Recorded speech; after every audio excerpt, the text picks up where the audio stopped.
All right, you guys, welcome back to the Coaches Roundtable. A little different host today, new guest today. You've seen her before. Hey, guys.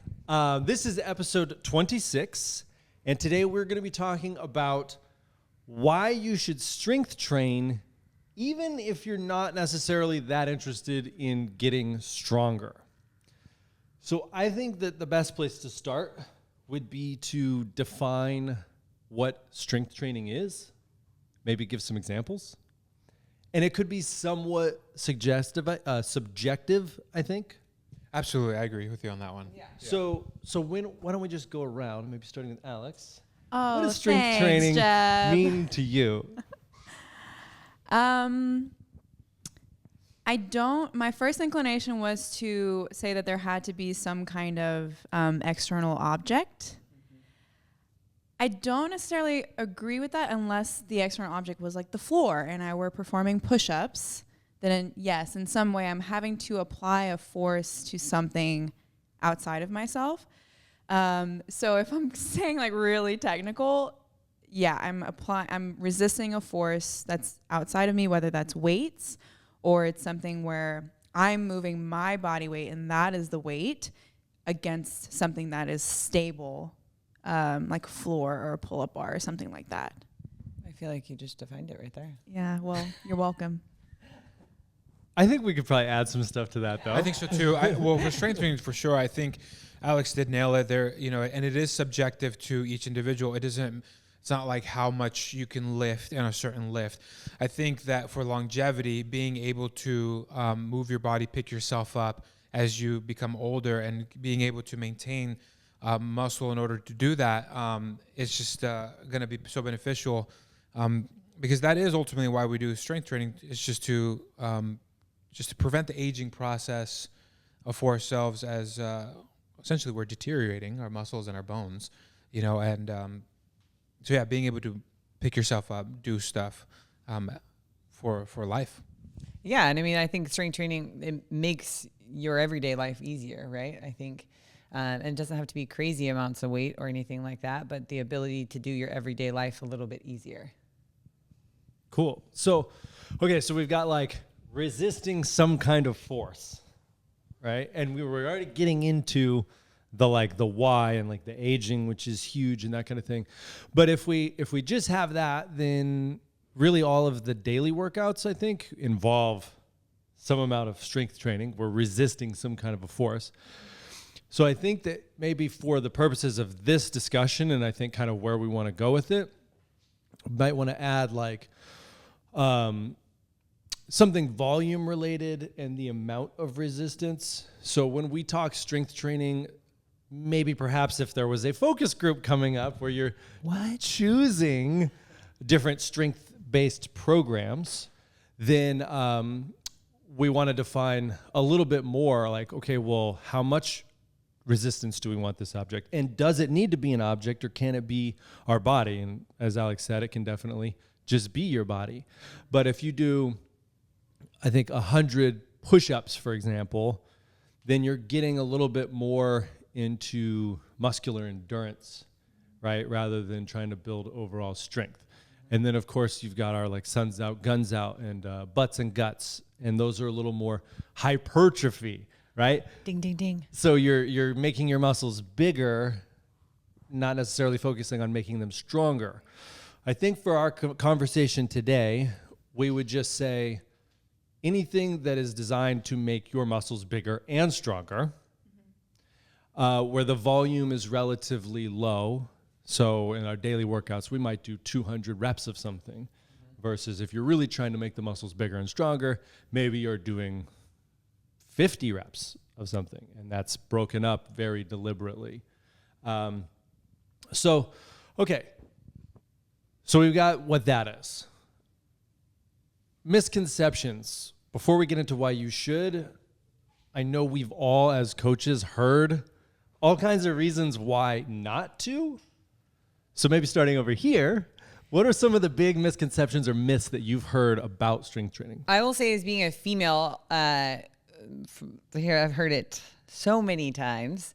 The misconception that if you lift weights, even if it's small or large, you're automatically going to put on an insane amount of muscle, like right away, immediately switch, and you just look like a bodybuilder right away.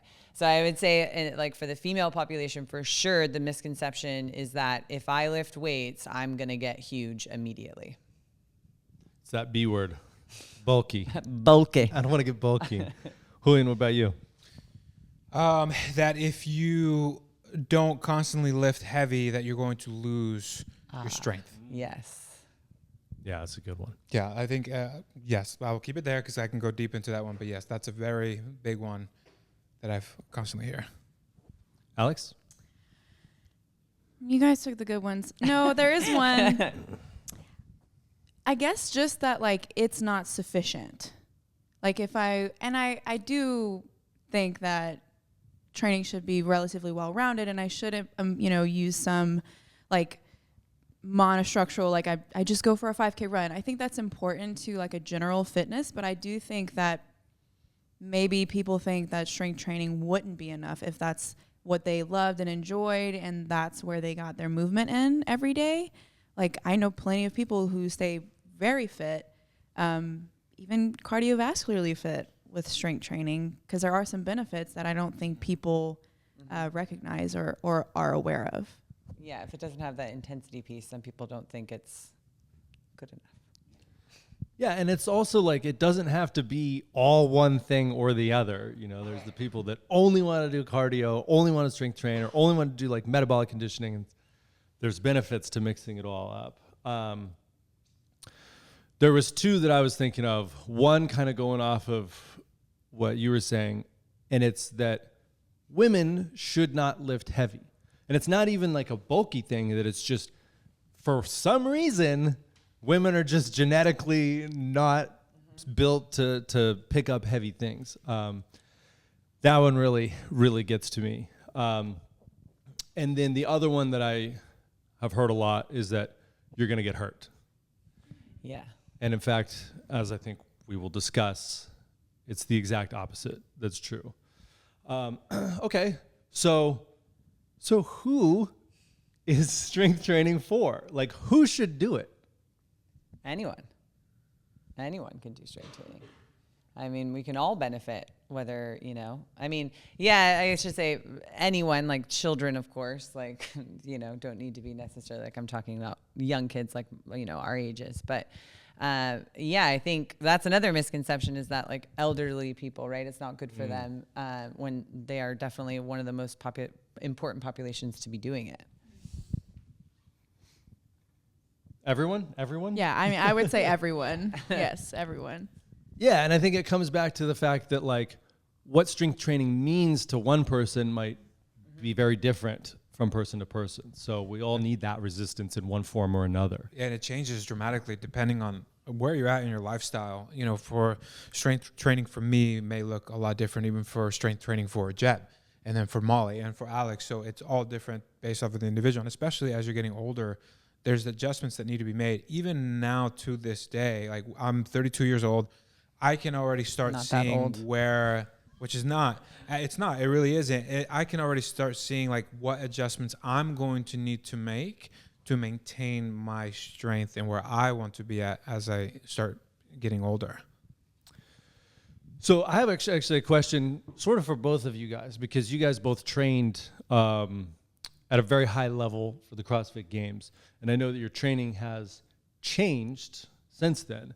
So maybe you guys could talk a little bit about like how your dedication to strength training has changed and how your absolute strength has been impacted as a result. Yeah, go for it, Molly. Yeah, I mean, the sport of CrossFit, right, there was a lot of different elements as far as the type of events that we needed to do and the max lifts that we needed to do, right? And there was points and things associated with it, right? So it's kind of a different beast. But training volume as far as lifting goes was, several hours in a day, multiple times in the week. And now my training volume as far as strength goes, I don't do a lot on top of the daily street parking workouts. I pretty much do the daily street parking workouts. I just started again the 20 rep back squat program and the endurance, and that's it. I actually recently was able to kind of go through the 20 rep back squat last year in my postpartum period. I started it, and I was able to get up to about 200 pounds with it. So considering the amount that I used to be able to lift, like, yeah, my 1 rep maxes are probably a lot lower. I haven't gone from 1 rep max, for some of the Olympic lifts. So those things are going to be a lot lower, but I am surprised at the amount of strength I've been able to maintain with doing a lot less volume. So yeah, 1 rep max is probably a lot lower, but overall strength is there. Yeah, the biggest things that I know that I've been paying attention to, when you're in the competitive mode, you're constantly lifting to let your body adjust to what's happening with lifting heavier load, especially when it comes to Olympic lifts. You are pretty much training your fast twitch muscle fibers as you're progressing, and you want to have your body just be reacting to that load. So a lot of that comes with that kind of training. So now with where I'm at, my numbers may be similar, but I can feel that I'm not as explosive. I can feel that I'm not as fast to pull under on some of those Olympic lifts. Now, because I don't train for that regularly and my body has just not adjusted to that kind of lifting. So where I'm at now, it is a little bit more dangerous for me to chase those kinds of numbers, and it's just not beneficial, right? It's like a risk-reward kind of thing. When it comes to strength and power lifts, what I've noticed is my body, my core. Not long ago, I did a team competition locally, and it had a deadlift ladder, and it jumped by 30-pound increments starting at a 200 rep range or pound range. And when I got into the 500-pound range, my body hit that last barbell, but as I was lifting, I felt my lat and my muscle fibers just starting to pull and strain and tear on my lat. And so the weight was coming up, but I made a fast decision to let the weight go, like drop the weight essentially as it was lifted to mid-shin, because I knew if I would have finished the lift for pride or for whatever reason, because I was in a comp, something would have tore. And those are the kinds of things that you start to really notice, that your body changes when you don't do it regularly. And I'm glad I made that decision. I think that came with experience and knowing like there's no need to do this, because if not, you're just going to take yourself out for your everyday functional just training and working out. And 5 years ago, Julian, or even myself, wouldn't have stopped pulling that bar. I wouldn't have stopped. And that's the shift too, is like the strength is now, and I think that's what's tough about when you're a competitive athlete, right? It's like so much is about going into the sport and what you're doing, what you're trying to achieve, and like winning and things like that. And then when your strength shifts again to what we were talking about earlier about making your everyday life easier, you do get a lot smarter about the decisions that you're making. I think that's where, the injury pieces can come into play when it comes to that ego, and just needing to check it. I will say this though, I don't know what your all-time heaviest snatch was, but like it was within the last year. I feel like it was within the last few months. You hit like a 285-pound snatch. No, it was not too long ago, but again, yeah, I'm at a point now Super where casual. like you start to realize what kind of strength is necessary and what's not. What kind of strength is actually putting your body at risk of getting hurt. I think that's where a lot of the misconceptions and myths come, like, oh, if you do strength training, you're going to get hurt. Well, it's understanding what pushes an individual to a level of getting hurt. And yeah, like I just wouldn't be knowing that my body isn't as fast as quick because I'm not training it regularly. My strength where it's at now is way more than enough. And at this point, it's about maintaining for where I'm at. I don't need to be chasing these high numbers because I'm not a power lifter. I don't feel the need to get stronger. Where I'm at now is plenty for living in this life and what my personal goals are and my lifestyle and everything. So, but it takes a lot to understand what that looks like, because it's easy for individuals to chase what strength looks like, which I think we could be breaking down even further. Mm-hmm. Yeah, for sure. But in terms of injury, and I know, Alex, you've had like multiple injuries, fair amount of injuries. I've had some over here too. Yeah. So can you talk a little bit about how strength training has maybe played a role in your rehab or injury prevention since the issues that you've had? Well, I will say this. The first, when I first started having elbow issues, it was an ego thing. I was lifting weights that I had done years prior that I felt like, oh yeah, I can still do this. And so it was definitely an ego thing that led to that injury. Moving beyond that, more recently, I had issues with my other elbow. And have since, now that it's starting to feel better and I'm not experiencing as much pain when I move it through a full range of motion. I started last week, actually. I did 2 Suns Out, Guns Out sessions because my intention is to build strength in like the connective tissues of the elbow and the surrounding structures. I could use I did lose some muscle mass in my arms. Like it's visible, I can tell. And just rebuilding it very slowly so that honestly, my main goal is just to stay healthy and do better in the daily workouts. So while I am using an extra program or a strength-based program, it's to benefit the daily workouts, which I think we'll eventually talk about. Like maybe you don't have the goal of getting stronger for stronger's sake, but you probably enjoy crushing daily workouts, and being stronger will 100% help with that. Yeah, I think that's a really, really good point. If you build absolute strength, like there are so many ways that you can apply that beyond just expression of strength. Mm-hmm. And I think that's what you guys have all touched on, whether it is in other athletic pursuits or if it's just like in daily life, right? Running down the street with the sled with your kid or something like that. So how about, since I know you are the endurance, person, a lot of people don't think about strength training for endurance. And if you look in that world of like endurance athletes, especially the ultra endurance, the marathons, the Ironmans, and all that kind of stuff, you'll see that there was a huge amount of injury because, I mean, let's be honest, that's so much repetitive impact on your joints and stuff, right? And so then a lot of these athletes had to start to incorporate strength training. So maybe you talk a little bit about why strength training is important for endurance and how it can benefit your endurance. Yeah, I mean, just having the injury prevention in general, just having the muscle mass and not like necessarily huge amounts of muscle, right? But to be able to do those repetitive motions over and over. Doing even things like, I can feel it even on days when I like back squat and then the following day I'm doing the endurance, I can feel my hamstring more to be able to engage. So those strength pieces that you can do can help you in your running and your biking and things like that when it comes to the endurance pieces. Yeah, nice.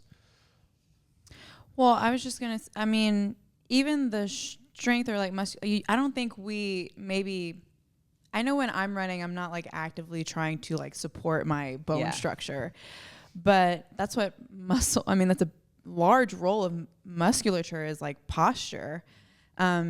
And the repeated impact and just the shock and reverberation of all like what's going on through your like lower joints and bones, just having that musculature to just kind of like keep everything put, I feel like is super helpful. I mean, I thought about, Miranda's mentioned this before, but just like her doctors, when she broke her neck in that accident, saying like, your muscles basically held your, like, it saved your life.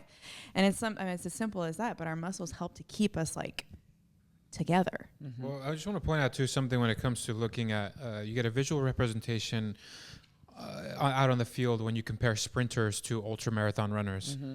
Sprinters are very fit individuals, and if you see them, they are jacked. They are so muscular.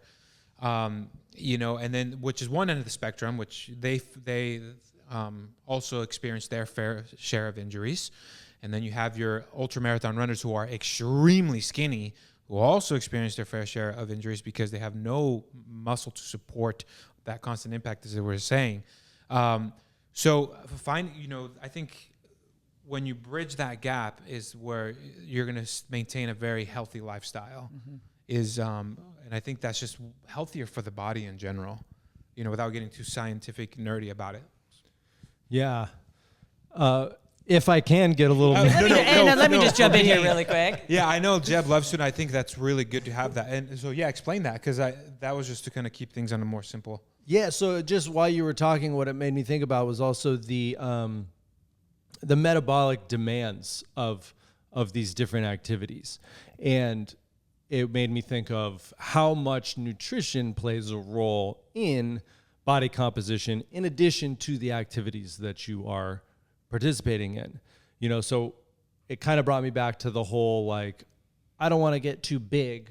And there's always people who are like, no, you don't understand. When I lift weights, I get so big so fast. And there's some truth to that. Some people respond faster to strength training than others, just based on how their muscles, the ratio of type 1 and type 2 and all that stuff, right?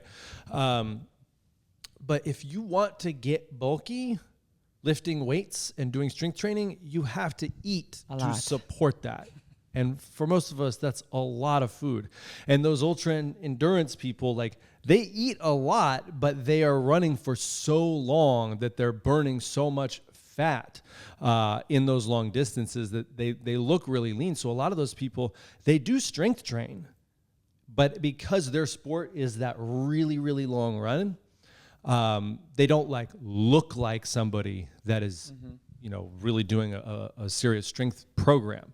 So all of that just to say that, like, body composition is one reason that people might have to pick up heavy objects, but it's not going to determine your body composition. So if there are these other benefits that we can get from strength training, but we're afraid that it might have some impact on our body composition, then we can dispel that right now, because your nutrition choices really have a bigger impact than what you're doing for exercise, programming, sport activity, and that kind of thing.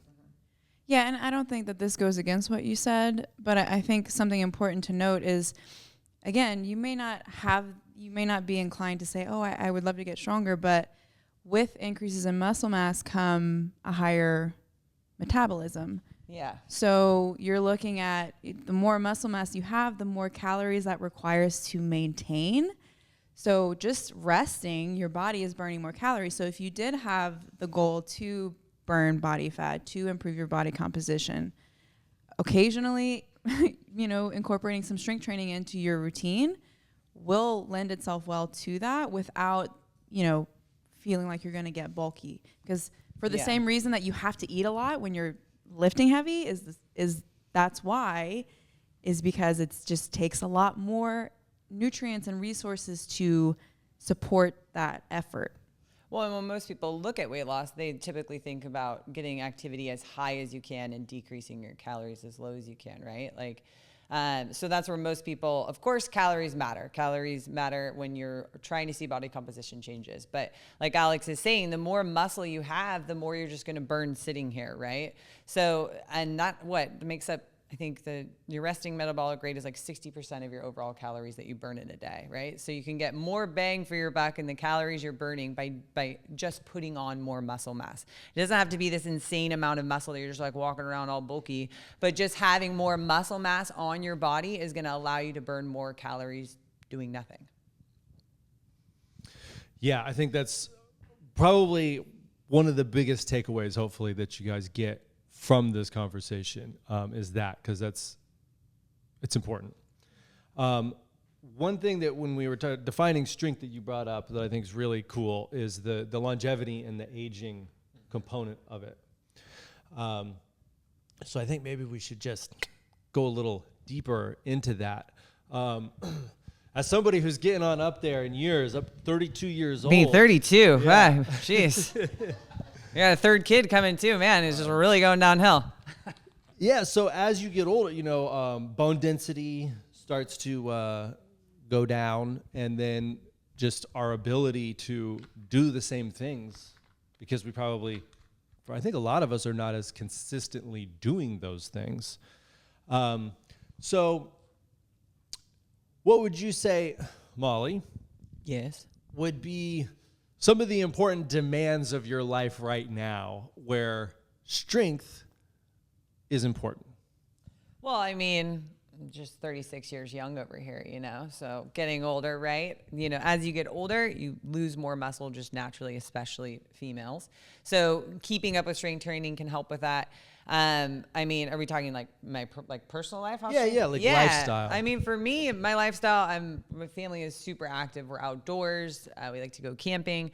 My husband is also a captain at a fire department. So for me, I have to do. I can't rely on another person to do a lot of things for me that maybe you might see in a relationship, right? Oh, this person's going to take care of this. Like for me, I'm the person that like when we get home and both my kids are asleep in the car, I'm carrying my toddler who's, like 35, 40 pounds. And then my 1.5-year-old that's like 25 pounds. I'm carrying them both inside by myself. Or maybe it's hauling in all the groceries, or maybe it's like getting the ladder out to get up to the attic so we can get some stuff down. So like for me, that ability to not have to think about or rely on somebody else to do something for me. And that's been really empowering, like as a mom, when I'm alone with my kids, like I feel like I can do things. And that's been really cool and really, a good big piece of it that makes my life easier. Yeah, that's awesome. I feel like for anyone, but that's a really good example, but for anyone that, the confidence that comes from just showing yourself that you can move things around and that you could, resist a force and that kind of thing is huge. One of the biggest things that I know, listening to other podcasts and stuff like that of other trainers out there, the whole anti-aging thing is so big, right? I mean, for a lot of people, measure strength with elderly is their ability to fall and get back up, right? Because if they break a hip or something, that's really bad. And I think they use that as a huge measure as you're getting older, being able to maintain enough strength to be able to pick yourself up if you fall or push yourself off of something. And also to protect, your bone density is a very big one. And strength training does help so much. I would like to dive into that a little bit so people understand how important that is. And I think it truly is like an anti-aging drug. I am in huge belief. Because when I get really deep into some of these like nerdy podcasts, I don't feel like we have enough people to test or maybe we are getting to that point where you're starting to, doctors and scientists are starting to experiment on or test individuals that are growing older as like masters athletes, right? That have been strength training for at least 20, 30 plus years, also maintaining good nutrition and healthier lifestyles and starting to see all these amazing benefits that comes with ultimately what our body was designed to do from inception, that's how we were created. But let's talk about some of that bone density stuff and what does the strength training do for your bones? So yeah, I mean, we know what it does for our muscles, and it can be protective and it can allow us to do cool stuff, but basically your bones grow as a result of impact, right? Of force that's being put on them. And when your bones experience impact, any kind of force that's put on them, and it has to be in the right amount, there's processes that happen, and more bone is formed as a result of that. If you don't put any stress on the skeleton, then it doesn't respond by essentially creating more bone. So getting yourself under a heavy load is pretty much the best way to do that. And so, it's so funny how exercise science has evolved, and it continues to evolve. But and then outside of that, these weird myths that pop up, but you're seeing now that not super young children, but that weight training is okay for like 10 or 12-year-olds in the right amount. And it does promote healthy bone growth. And then on the other side of that, weight training for older folks, senior citizens, at that, once you get to a certain age, you're going to lose bone density, but you can slow that process dramatically by exposing your bones to stress. And the way to do that is literally lifting, picking things up and moving them around. So the skeletal benefits in addition to the muscular benefits are huge. Now, Alex, I know you're studying up for some certifications and stuff like that. Jealous, Alex. So I also think that it's a third really important component of strength training is the hormonal benefits. So maybe you want to get the ball rolling on that. Geez, Jeb, you didn't even know if I was on that chapter yet. Jeez. I just am so Have you confident. hit that one yet? I just got to it actually. Oh, nice. Nice. The endocrine system.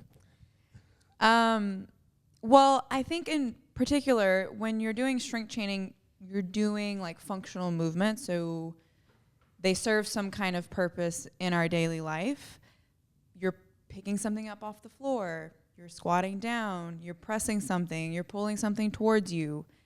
And it involves more than just an isolated joint. So what we would call a compound movement. So we're using many different joints and we're using them in a coordinated way. And that's the element for hormonally speaking that just our bodies respond. It's such a potent measure for us to coordinate an effort to realize a certain result. Like if it's a heavy back squat or something, all of those different structures having to work together to meet a certain end is really great for our hormones. I don't know. I know HGH. I don't know the actual hormones that are released during strength training specifically, but even just exercise in general, endorphins are released. So there's an argument that strength training can help with, depression or even just mood, control or anything like that. So you can probably speak more to the hormones released and regulation there, but yeah, that's all I have for that. Yeah, that's awesome. I mean, really, we can include the endorphins and that kind of thing in there because I think that's important. We can talk about the testosterone and the growth hormone and any of these anabolic type hormones, and they're awesome. But I think that another really cool thing about it is that if you regularly are subjecting your body to stress in the form of resistance, then those hormones are upregulated and then downregulated. So there's a surge of them and then some other hormone gets released and it clears those other ones out. And when we do that, it regulates just the overall process. So when we're at rest, our body is releasing and clearing these hormones in a more regulated way. And that does include things like serotonin even, the feel good, the mood stabilizers, the things that help you sleep better. So, I like how you said that this is there's a coordinated effort, right, within the endocrine system, but there's also this coordinated effort as a result of that for the whole body. So it's how we digest our food, how we sleep, how we are motivated to do stuff. It's all connected, and it's very maybe weird for some people to hear this, but literally just regularly picking up heavy things or applying resistance to your body will help all of that other stuff, So to just bring it back, because we touched on it a little bit, but in terms of intensity in workouts, I have a specific example, but I'd love to hear from you guys. My very first functional fitness competition. Yeah. Nice. A local circuit, down in Long Beach. My buddy and I went to this thing, and we thought we were good because we were good at working out fast. And we showed up to this thing, and we just got destroyed. And one of the events was a 3-rep max overhead squat. And I was just getting crushed under like, like 115 pound bar or something. This is like my first year of doing this, right? And I was very, very small, skinny, not strong. And we're looking at these other, like 225, 265, like easily doing this. And we're just like, we decided like, if we just got stronger, we would do so much better on all of these other things. And that was kind of like a very clear time where I was able to just see other people that were so much stronger and how much better they were able to perform in all of the other type events. So, do you guys have any experiences like that or not like that? I mean, yeah, my first overhead squat experience. I think, I don't know if that's necessarily such a strength one, the example though. Well, it's core strength, I think, more than anything. Because like it wasn't an issue of getting the weight over my head. It was the mobility. For me, it was a mobility issue. But yeah, I had an example like that. But if I'm thinking like of a strength thing, wow, this is going to sound horrible, but the strength thing was never something I really lacked in. Because I was athletic my whole high school, and I lifted in high school as well. So I had, and then I did wrestling, so I had that background a little bit in it. So jumping into functional fitness stuff, for me, it wasn't necessarily a strength. It was figuring out how to get my body mobile. Because I was very typically like the bench, things like that. And I don't even know if my squats were full range, to be honest. Or even like so things like that. It was more, Yeah, and I had a different experience from both of you guys where, well, and this is like, I know there's debate about like, is strength simply being able to move a load a certain distance, like with or without a time element? So like power and strength often get kind of, muddled. I am incredibly powerful. I am not, but my power and my strength are not equivalent. So I lacked like absolute strength, but I knew how to move my body and use my hips in such a way that I could get loads up. Like it's so funny you bring up a competition, because actually on Facebook Memories or whatever it's called today, from 6 years ago popped up. I was doing a Olympic weightlifting complex at a competition, and I like power cleaned, hang squat cleaned, and jerked 170, which is like a considerable amount of weight for my body weight. But I could never like break the regionals ceiling because I was not strong enough. So I had great Oli numbers, and I, did well with gymnastics, and I could move with intensity, but I could never, because I wasn't as strong, and I didn't work on it nearly enough. That kept me from pursuing that sport at a higher level. I think for me, I relied on my strength too much. I mean, I didn't lift a lot of weights. I was explosive in the sense of I was a soccer player for a really long time. I was a forward, so constant like 100-meter sprints over and over and over. That's why I love the endurance workouts as well. Nice. But yeah, when I got into CrossFit, that's where I got introduced to weights. I took like the strength pieces came really easy to me, but I think where I lacked was the body awareness is where I really struggled with. So a lot of the gymnastics pieces and things like that. Obviously, there's a huge strength component, but also your body awareness. I think I relied too much on my strength. Yeah, that's a really good point. Maybe a topic for another roundtable. Yeah. So, what was the other thing I was going to say on that? It'll come back to me.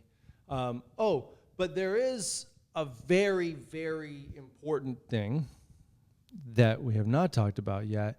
And I think that what I see, and I'm not going to talk very long on this because you'll see why, but when it comes to pregnancy, some of the things that I see on social media, right, is there's people that might be trying to do too much while experiencing pregnancy. And then there are people that are maybe afraid to do or just don't know what to do. And I think that, that's such a massive change for the body to go through carrying a baby and having a baby and that kind of thing. And strength training can play an important role in that for good or for bad, but I think it can definitely be good. And so maybe we can talk a little bit about strength training and carrying a baby. Yeah, I mean, the biggest thing to note is that everyone's pregnancy and what they go through is going to be different, right? So it's really important to, make sure you meet yourself where you're at and things like that. But strength training can help a lot when it comes to pregnancy and the different changes that go on throughout the course of your pregnancy and while you're growing a human. And like Jeb said, the pendulum is swinging, you do have this degree where people are taking it, maybe some might argue a little bit too far. And then we have the other end where still a lot of doctors are behind on the times with, telling women that they can't lift weights or they shouldn't work out while they're pregnant. Of course, there's rare cases where, medical conditions, things like that, limit you. But with your body changing so much, like especially when it comes to like your stomach and the way that it expands and the way that everything is distributed, strength training can help support you, in other areas, right? So like one thing we were talking about with Carolina before this was like the expansion of your belly, right, can put more pressure on your lower back, right? You're carrying more load. You might feel it more in your low back. So doing strength training to, increase your muscle on the back of you to allow you to be able to carry that load in front of you.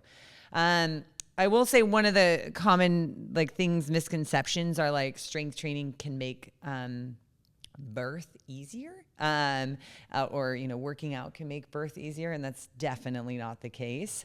It can help a lot with the recovery process because you do lose so much muscle when you are pregnant and in the postpartum period, that having some type of regular strength training can help you maintain that muscle mass like we've been talking about, and then allow you that process when you do come back after having the baby to be a little bit easier, starting with the strength first before you add in the more complex or dynamic movements. Just to add to that one, another thing we were discussing is you become really limited. I'm speaking from experience. Totally kidding. When you're pregnant on doing kipping exercises because of the flexion, just massive strain on the core.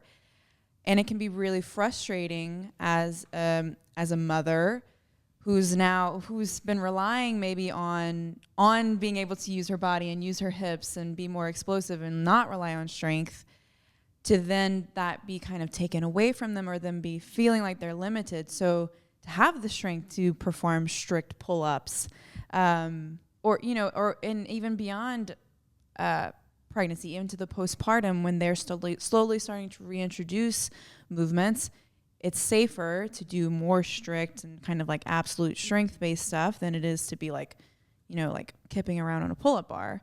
So even in that regard, I think it's beneficial. And in the intensity piece in itself, right? Doing the daily workouts can be hard if you're early on in pregnancy and you're really tired, or especially coming back from postpartum. So taking things slower and working on the strength can help a lot.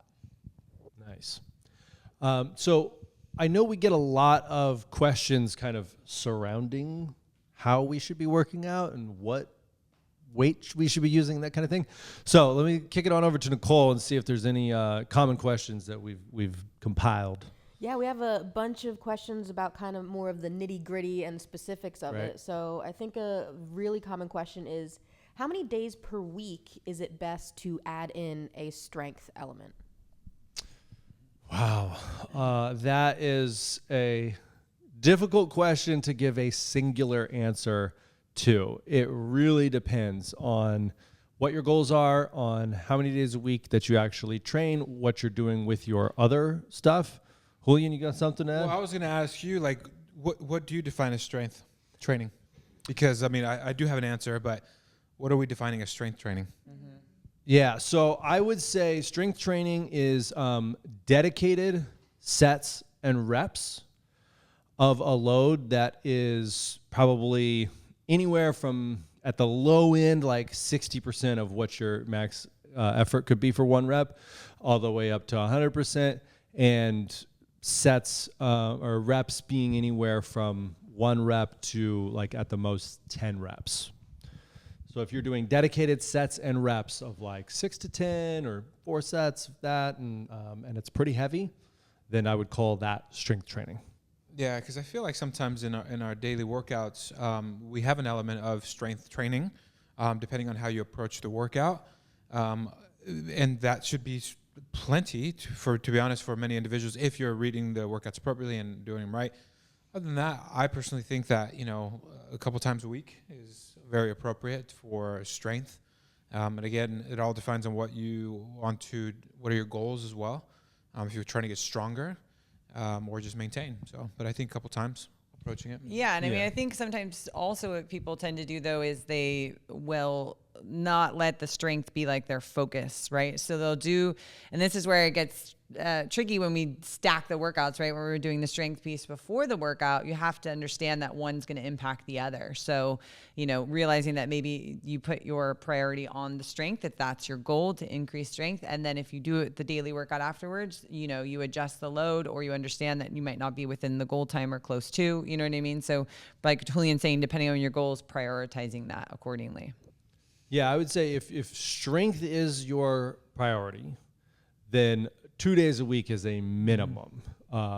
And if you're doing our daily workouts, you are going to get stronger just by doing those. But if you're doing those in addition to a strength-focused program, I'd say, 3 to 4 days a week of strength training would be the most you would want to do if you're still going to be doing some conditioning type stuff. If they are adding in like a specific strength thing and they're doing that stacking with the regular workout, is it better to do it before or after the workout? Does it make a difference? What do you guys recommend? Well, it depends on the daily workout. Yeah, it depends on the daily workout. I generally would say do your strength first. And choose that day wisely based on what that workout is that you'd be doing after. Mm-hmm. Yeah, because that would be the best approach, to be honest. For me, if I were to approach it and I just wanted to maintain my strength, I wouldn't be so focused on going too heavy or on performance so much on the strength aspect of my training. So I would do the street parking workout first. And I would just do more of like a body weight strength and do it for multiple reps. And that's a different approach as well. Mm-hmm. But most of the time, for what a lot of people what they're searching for, we have found, definitely doing it before is going to be way more beneficial. That way you're not so taxed. You're paying attention a little bit. You're definitely paying attention more to your body and how it's moving as opposed to being taxed from the workout and then going into that. Mm-hmm. Does it always have to be combined with something else, or can you just do a strength on any given day? Alex. It does not have to be combined with something else. I would argue it's probably best if it's done on its own because physiologically, more is better, right? More. Yes, like if I did a strength component and then did a daily workout, I can't help it. I can't avoid it. Both will be impacted. And I say both because whether you are consciously aware of it or not, it is very likely that you are not going to apply the intensity and focus that you should to the strength training session because in the back of your mind, you're like, oh, well, I got to do friggin' devil press and box jump overs after this. Like, no way am I about to max out my 5 rep max on this back squat or something. Again, I don't know that you are having that conversation with yourself in your head, but I guarantee you would see better results if you gave it the time and attention that it deserved. A great alternative, if you feel like you should be, would be if you have this luxury, do your strength in the morning and then do a workout in the evening. Give some space between those, allow for your body to go through some of that recovery process, and then you can actually attack both with intensity. Got anything else? Yeah, if you are trying to incorporate strength, specifically just strength, into your routine, should you be doing that year round or should you be doing it in phases? What's a good way to implement it? So you could strength train year round, but if you're running these like cycle type programs, then they're going to change, right? So you don't want to just be doing the same exact thing every training session for a year. you want to have some sort of like periodized approach to it. But yeah, I mean, if over the course of a year, you can be focused on building strength. What you actually do from day to day is probably going to change a little bit. And you definitely want to have maybe, those weeks every 10 to 16 weeks where you deload and you don't do anything. What's your favorite? What's your favorite strength? For the extra programs, which one's your favorite? I feel like we should say that because I mean, okay, saving that one for the last, but I let's feel like we do should it say because that. we're We should right say there. that. I Okay, mean, do you want to say what yours is? Yeah, I love the 20 rep. We have the 20 rep back, front, or overhead squat. I think it's a quick way to get strength in. I think starting on the lower end and building it slowly every week. I like it because it doesn't take a lot of time, but it's got a lot of return. So that's something that I like to throw in once a week. And I've done the front, I've done the back, and I did the front, and now I'm back this year. I'm back to doing the back squat again. Nice. I mean, I like all of them really, but I'm going to say power 30. And for the reason that I am notorious for when I just am lifting, I will sit around and make 4 sets of 10 take 45 minutes. And I've rested for a really long time. So the power 30, you're on a clock and you have to follow that clock. So I know that in 30 minutes, I'm going to get all my lifts in, and it's very, very challenging. So I'm going with that. What about you, Julian? I don't have a favorite, to be honest. I just like lifting in general. So it all depends on the mood. Because once I'm done with, a 20 rep, I'm not sad that I'm moving on to like a power 30 and then shifting that rep scheme up because it's a totally different stimulus for sure. Mm-hmm. So I don't have a favorite. I just love strength. Gosh.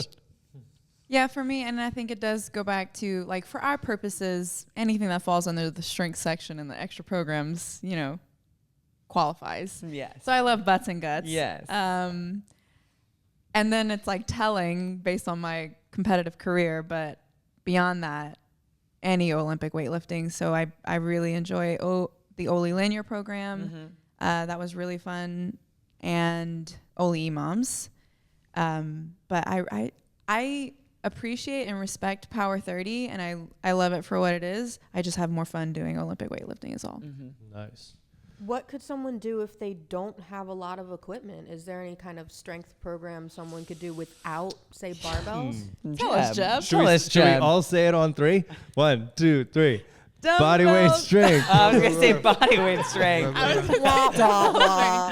Body weight those strength. are valid. Body weight strength. If you only have Both of them, I dumbbells, think you both can of do. them. Dumbbells, body Limited Yeah. equipment in general. What Nicole, the question was body weight, dumbbell strength for sure.